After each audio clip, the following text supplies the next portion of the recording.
आज सुबह सुबह मैं जल्दी उठ गया हूँ। तो मैं उठने के बाद निकल गया रूम से बाहर।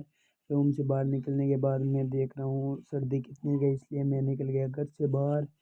घर से बाहर निकलने के बाद देखा भाई साहब सर्दी तो बहुत है, इसलिए मैं वापस चला गया घर के अंदर और किचन के अंदर जाकर मुँह धोए बिना ही चाय पीने के लिए। और मैं चाय लेकर निकल गया वापस बाहर।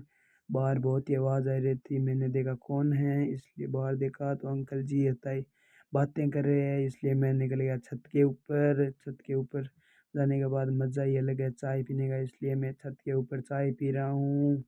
अब मैं निकल गया रोटियां बनाने के लिए नीचे और मैंने किया टिफ़िन पैक। अब मैं निकल गया नहाने के लिए बरस की, और मैं अब जाऊंगा नहाने। तो मैं नहा कर निकल गया। ठंड तो बहुत है लेकिन भाई को नहीं लग रही ठंड। अब मैं हो गया तैयार और मैंने की बाइक स्टार्ट। बाइक स्टार्ट करने के बाद हम फाइनली जाएंगे लाइब्रेरी। लाइब्रेरी जाने के लिए मैं हो गया तैयार और मैं निकल गया घर से। वो क्या है ना, आज मन तो कर रहा था छुट्टी करने का, लेकिन क्या करें, संघर्ष बहुत करना पड़ रहा है पढ़ाई के लिए। तो मैं फाइनली निकल ही गया हूँ लाइब्रेरी के लिए। तो अब पीछे क्या मुड़ना है, चलो आगे ही चलेंगे अब तो मैं ऐसे करते करते सुनारी में पहुँच गया और सुनारी से अब निकल के जा रहा हूँ लाड़नू की ओर। लाड़नू जाकर हमारी लाइब्रेरी आएगी, इसलिए मैं लाइब्रेरी जा रहा हूँ। तो देख लो आगे दिखाई कुछ नहीं दे रहा है, ऐसे ही गाड़ी चल रही है 90 की स्पीड। हाथों में मैंने ग्लव्स पहन रखे हूँ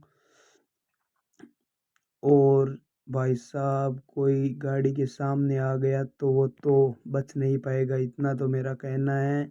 क्योंकि आगे आप ही देख लो कुछ नहीं दिखाई दे रहा है।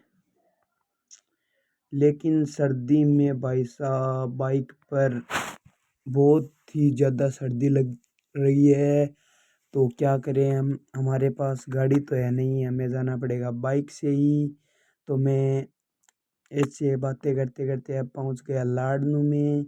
लाड़नू की गलियों में से निकल गया लाइब्रेरी की ओर। ये देख लो मैं लाड़नू के बस स्टैंड से होकर जाऊंगा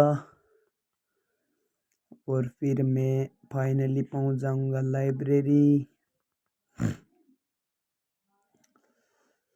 आज भाई साहब सर्दी तो बहुत है, क्या करूं क्या करूं, वापस घर चला जाऊं क्या? नहीं नहीं, घर तो नहीं जाऊंगा, लाइब्रेरी जाऊंगा अब। चलो लाइब्रेरी चलेंगे आज तो। अब आगे मैं लाइब्रेरी जाने के लिए, भाई साहब सर्दी बहुत लग रही है, चलो कहीं आग जल रही होगी तो तप लेंगे। यहाँ आग जल रही है, यहाँ एक दो बुजुर्ग लोग बैठे हैं, इसलिए मैं भी बैठ गया। ये अच्छी अच्छी बातें करे इसलिए मैं भी सुन लिया। और ये आग में फूंक दी है भैया ने और आग जग गई। अब चलो फाइनली लाइब्रेरी चलते हैं वापस, आग से तप लिए अब हम। तो फाइनली लाइब्रेरी के लिए रवाना हो गया। लेकिन भैया आप बताना कमेंट में ये वीडियो ब्लॉग हमारा कैसा लगा। ओके।